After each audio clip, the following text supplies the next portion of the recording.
મિત્રો, રિઝલ્ટના દિવસે તમારા ઘરનું વાતાવરણ કેવું હોવું જોઈએ?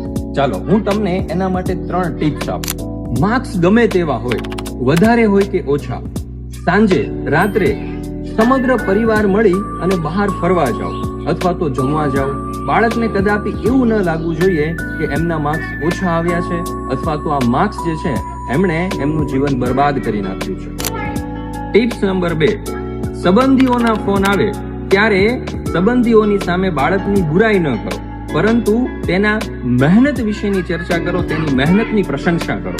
ટિપ્સ નંબર 3, જો રિઝલ્ટ નબળું હોય તો બાળકને કહો, કઈ વાંધો નહીં બેટા, હું તારી સાથે છું, આપણે બીજી વખત મહેનત કરી અને જરૂરથી સફળતા પ્રાપ્ત કરીશું. યાદ રાખજો મિત્રો, ઘરનું શાંત વાતાવરણ બાળકની કારકિર્દીનો પાયો છે અને ઓશન જ્ઞાન લાઈવ પણ બાળકની કારકિર્દીમાં હંમેશા તમારી સાથે ઊભું.